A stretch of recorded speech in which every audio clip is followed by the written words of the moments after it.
ನಮಸ್ಕಾರಗಳನ್ನ ತಿಳಿಸ್ತಾ ಇವತ್ತು ಹೊಸದುರ್ಗ ತಾಲೂಕಿನ ಅರಳಿಹಳ್ಳಿ ಗ್ರಾಮದಲ್ಲಿ ವಿಶೇಷವಾಗಿ ಬಡವರ ಪಾಲಿನ ಆರಾಧ್ಯರು ಆಶಾಕಿರಣ ಅಹಿಂದ ವರ್ಗಗಳ ಧೀಮಂತ ನಾಯಕರು ಕರ್ನಾಟಕ ರಾಜ್ಯವನ್ನು ಸುದೀರ್ಘವಾಗಿ ಆಡಳಿತ ಮಾಡಿದ ಮುಖ್ಯಮಂತ್ರಿಗಳಲ್ಲಿ ದೀರ್ಘಕಾಲ ಅವಧಿ ಆಡಳಿತ ಮಾಡಿದವರಾಗಿ ಸಿದ್ದರಾಮಯ್ಯನವರು, ಮಾನ್ಯ ಮುಖ್ಯಮಂತ್ರಿಗಳಾದ ಸಿದ್ದರಾಮಯ್ಯನವರು ಇಂದು ಇನ್ನೊಬ್ಬ ನಾಯಕರಾದ ದೇವರಾಜ್ ಅರಸೂರವರ ದೀರ್ಘಕಾಲ ಅವಧಿಯಲ್ಲಿ ಮುಖ್ಯಮಂತ್ರಿಗಳಾಗಿದ್ದ ದಿನವನ್ನು ಸರಿಗಟ್ಟಿ ಅತಿ ಹೆಚ್ಚು ದಿನಗಳ ಕಾಲ ಕರ್ನಾಟಕವನ್ನು ಆಳಿದ ಮುಖ್ಯಮಂತ್ರಿಗಳ ಪಾಲಿಗೆ ಸೇರ್ಪಡೆಯಾಗಲಿದ್ದಾರೆ.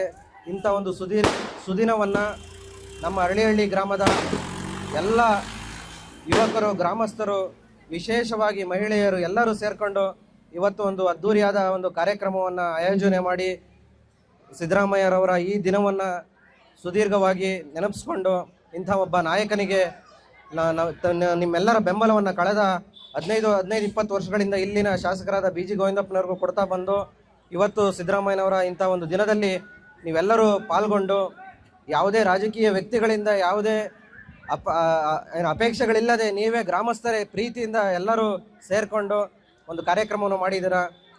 ನಿಜವಾಗ್ಲೂ ಇದರಲ್ಲಿ ಸಿದ್ದರಾಮಯ್ಯನವರ ಮೇಲೆ ಎಂಥ ಪ್ರೀತಿ ಇದೆ, ನಿಮಗೆ ಆ ವ್ಯಕ್ತಿಯ ಮೇಲೆ ಎಂಥ ಒಂದು ಒಂದು ಭಾವನೆ ಇದೆ ಅನ್ನೋದನ್ನು ತೋರಿಸಿದ್ದೀರಾ. ನಿಜವಾಗ್ಲೂ ಇಂಥ ಒಬ್ಬ ನಾಯಕನ ಒಂದು ದಿನವನ್ನು ನಾವೆಲ್ಲರೂ ಆಚರಣೆ ಮಾಡ್ತಿರೋದು ನಿಜವಾಗ್ಲೂ ಸುದಿನ.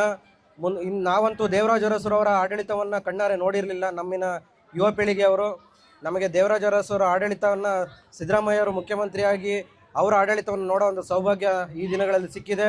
ಖಂಡಿತವಾಗಲೂ ಮಾನ್ಯ ಮುಖ್ಯಮಂತ್ರಿಗಳ ಸಿದ್ದರಾಮಯ್ಯನವರು 2013ರಿಂದ 18ರವರೆಗೂ ಅವರು ಕೊಟ್ಟಂತಹ ಭಾಗ್ಯಗಳ ಸರದಾರರು ಅಂತಲೇ ಅನ್ನಿಸ್ಕೊಂಡು ಬಡವರ ಪಾಲಿನ ದೇವರಾಗಿ ಇವತ್ತು 2ನೇ ಬಾರಿ 2023ರಿಂದ ಅಧಿಕಾರ ವಹಿಸ್ಕೊಂಡು ಬಡವರ ಪಾಲಿಗೆ ಪಂಚ ಗ್ಯಾರಂಟಿ ಯೋಜನೆಗಳನ್ನ ಕೊಟ್ಕೊಂಡು ಯಾವಾಗಲೂ ಬಡವರ ಪಾಲಿಗೆ ಅನುಕೂಲ ಆಗ್ತಕ್ಕಂಥ ಕೆಲಸಗಳನ್ನೇ ಮಾಡ್ತಾ ಬಂದಿದ್ದಾರೆ.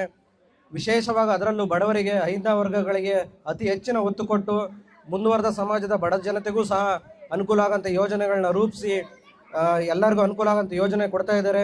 ದೇವರು ಮಾನ್ಯ ಮುಖ್ಯಮಂತ್ರಿಗಳ ಸಿದ್ದರಾಮಯ್ಯ ಅವರಿಗೆ ಇನ್ನೂ ಹೆಚ್ಚಿನ ಆರೋಗ್ಯ ಕೊಟ್ಟು ನಮ್ಮ ಕರ್ನಾಟಕ ರಾಜ್ಯವನ್ನು ಇನ್ನಷ್ಟು ದಿನಗಳ ಕಾಲ ಅವರ ಆಳ್ವಿಕೆಯನ್ನು ಮುಂದುವರಿಸುವಂಥ ಶಕ್ತಿ ದೇವರು ಕೊಡಲಿ ಅಂತ ತಿಳಿಸ್ತಾ ಈ ದಿನ ಅರಳಿಹಳ್ಳಿ ಗ್ರಾಮಕ್ಕೆ ನನಗೆ ವಿಶೇಷವಾಗಿ ಈ ಕಾರ್ಯಕ್ರಮದಲ್ಲಿ ಪಾಲ್ಗೊಂಡು ನನಗೆ ಮಾತಾಡಲು ಅವಕಾಶ ನೀಡಿದಂತಹ ನಮ್ಮ ಎಲ್ಲ ಅರಳಿಹಳ್ಳಿ ಗ್ರಾಮದ ಯುವಕರಿಗೆ ನನ್ನ ನಮಸ್ಕಾರಗಳನ್ನ ತಿಳಿಸಿ ನನ್ನ ಮಾತು ಮುಗಿಸ್ತೀನಿ. ಜೈ ಹಿಂದ್, ಜೈ ಕರ್ನಾಟಕ.